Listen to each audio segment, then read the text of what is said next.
In the quaint town of Oakhaven lived a woman named Amelia, who was known for two things: her extraordinary collection of cats and her uncanny ability to find lost items.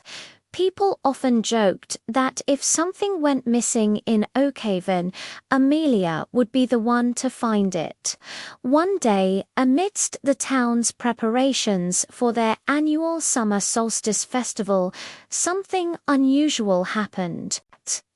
The town's prized possession, a majestic oak tree that had stood in the town square since the Mayflower arrived, mysteriously vanished overnight.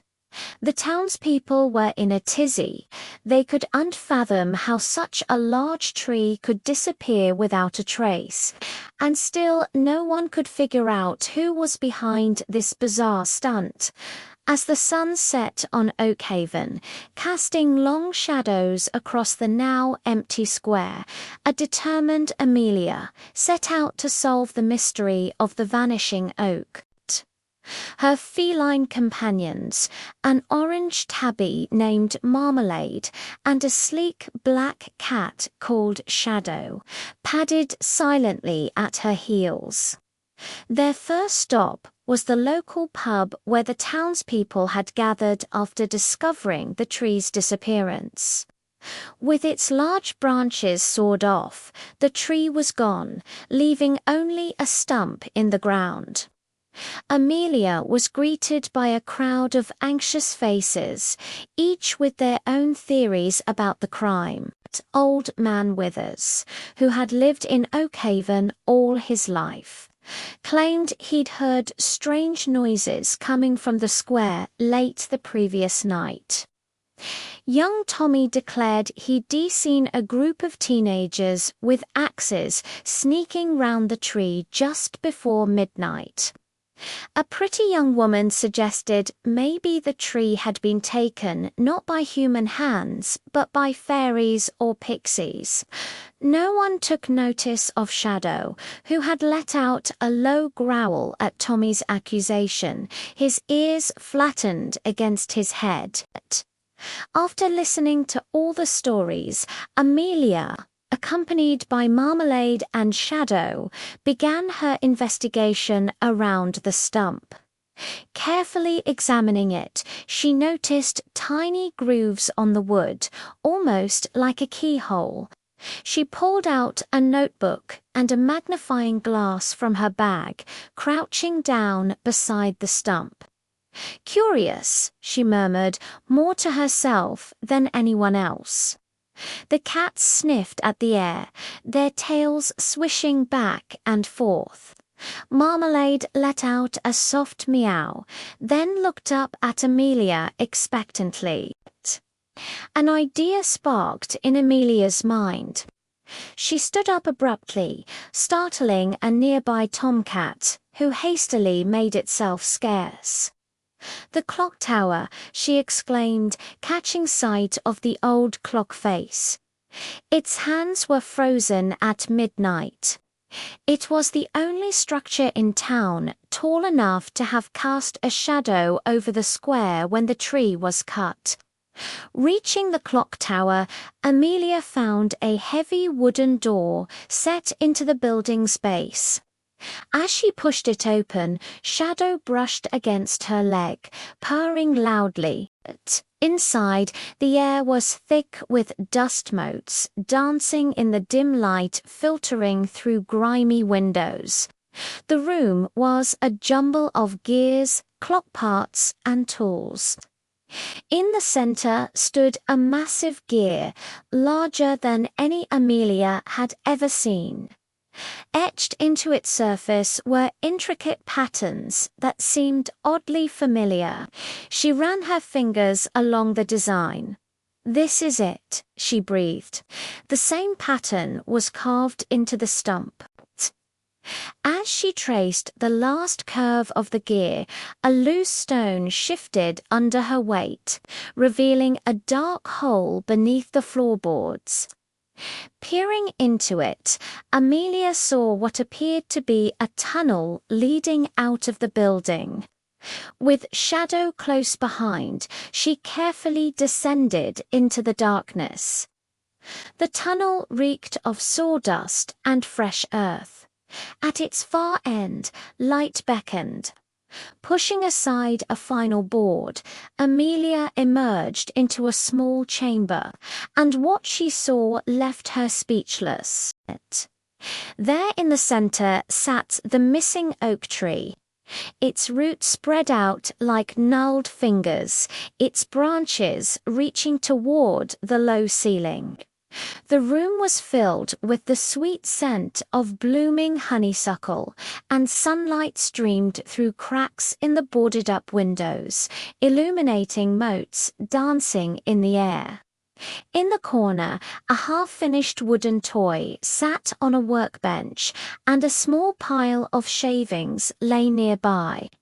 Beside it hung an axe, its blade still bearing traces of wood sap. Suddenly, a deep voice boomed from the shadows. "Well, well, what have we here?" The curious Miss Amelia come to solve another mystery. Out stepped a man with kind eyes and a long white beard.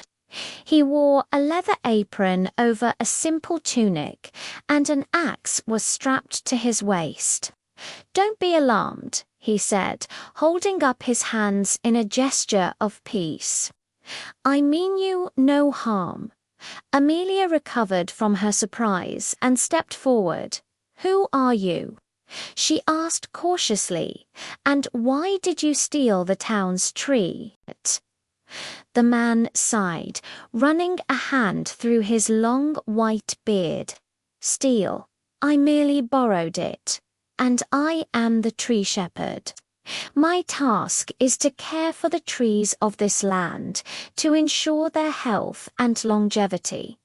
He gestured to the unfinished toy. "This is a gift I was making for the young Emily Carter. You see, she fell ill recently, and the doctor said she needed some cheering up. When I heard the Oak Haven was having a festival, I thought perhaps a new toy might raise her spirits.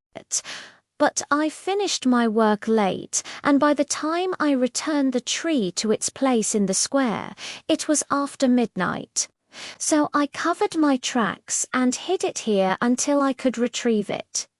He looked down at his feet sheepishly. "I never meant to hurt the town. Please forgive me." Amelia stared at him, her mind racing. All this time she'd been looking for a villain, a prankster, maybe even a mythical creature. And all the while it was an old, harmless man who just wanted to cheer up a sick child. A gentle meow broke through her thoughts, and she looked down to see Marmalade nudging her hand. The orange tabby rubbed his head against her leg, then trotted over to the tree shepherd, rubbing against his ankles. Shadow joined them, weaving between the tree's roots. "Marmalade and Shadow, this is the tree shepherd," Amelia said, kneeling down to pet her cat. "He's just an old man who helped a little girl. I think we should help him put the tree back." But when they returned to the square, they found a crowd gathered around the stump, their faces a mix of anger and disappointment. Suddenly, a voice rang out. "Stop right there, tree shepherd." The townspeople parted to reveal a burly man with a fierce expression. He was holding the very axe that had been in the other man's hut. "You're coming with us," he growled, grabbing the tree shepherd's arm and pulling him toward the center of the crowd. Before he could protest, the large man shoved the axe into the stump. "That'll teach you to mess with our town," he sneered. But as he did, the earth trembled and the stump began to glow with a soft green light. The man stumbled back, tripping over a loose cobblestone. Startled, he scrambled away from the glowing stump as fast as he could. With a creak and a groan, the roots of the tree shot out of the ground, wrapping themselves around the stump and pulling it upward. The townspeople gasped as the entire tree lifted into the air, its branches reaching toward the sky. Then, as quickly as it had started, it stopped. The tree was whole once more, standing tall and proud in the center of the town square. As the townspeople erupted in cheers, Amelia knelt beside the stump, whispering to Marmalade and Shadow, "It seems our work here is done." Later that evening, as the sky blazed with fireworks in celebration of the returned tree, Amelia sat in her garden, surrounded by her cats. The air was warm and fragrant with honeysuckle as she sipped her tea. She glanced at Marmalade, who was grooming himself meticulously, and at Shadow, who was watching a moth struggling against the window pane. She wondered what adventures the next day would bring, knowing that as long as she had her wits and her beloved cats by her side, no mystery would remain unsolved.